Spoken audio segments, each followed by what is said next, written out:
Welcome to another episode of ApplePie TableTalk. Today we are interviewing UnginitaPrevost. So you were talking about in the foster care system, children are aged out of the system. They're not always equipped with the same tools and skills that other people have the advantages of. And one of the reasons why people feel that foster children are sometimes thrown away or discarded or unwanted is because the parents simply don't have the skills to take care of their children. Something simple as that. Yeah, not necessarily that they don't want them, but they don't have those skills. So not everybody is given the same equality. Yeah.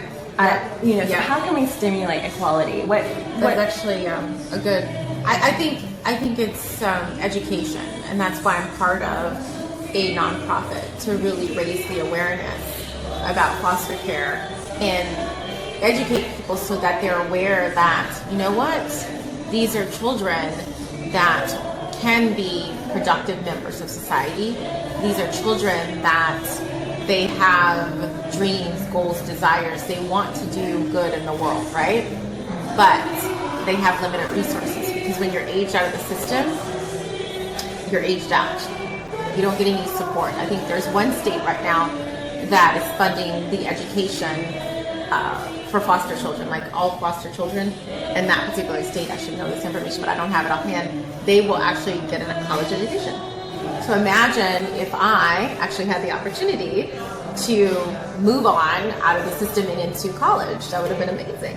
Free, right? Yes, Free. exactly. And that is one of the initiatives of our NPO is technical training and placement of employed and underprivileged persons. But you earlier were touching on the anger issues that as a foster child you experience and some of those emotions. So if there were a child right now that were feeling, less than, feeling, they have that victim narrative, how would you advise them of what they could do to change their narrative, change their story and their script and become a success?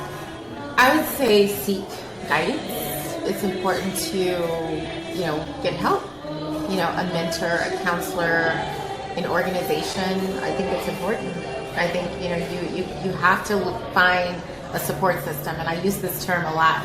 I say find people that egg you on. People that want to see you improve, that want to help you, and that are not going to put you in or label you as a victim, because you are labeled a victim, and then you sort of succumb to that socialization, right, of being a victim, and sometimes that is counterproductive. Because that's what leads to you being a statistic, right?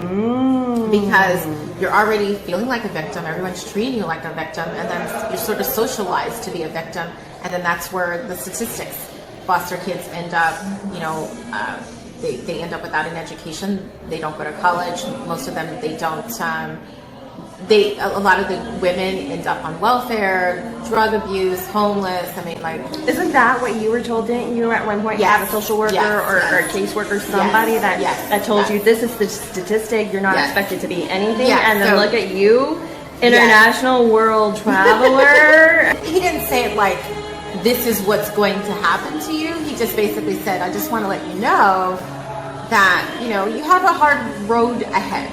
I think that was his sort of objective, right? To let me know you have a hard road ahead. Do what you can. I believe in you. I think you have it in you.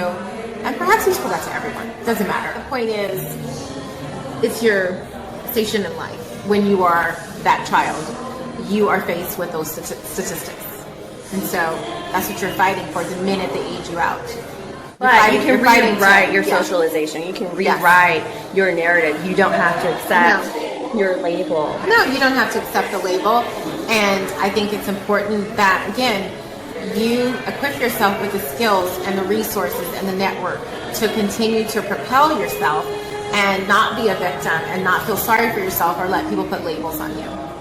And that's exactly what you founded with your brand. It's empowering women through our femininity and asking for what we want. And thank you everyone for tuning in, and I look forward to seeing you next week.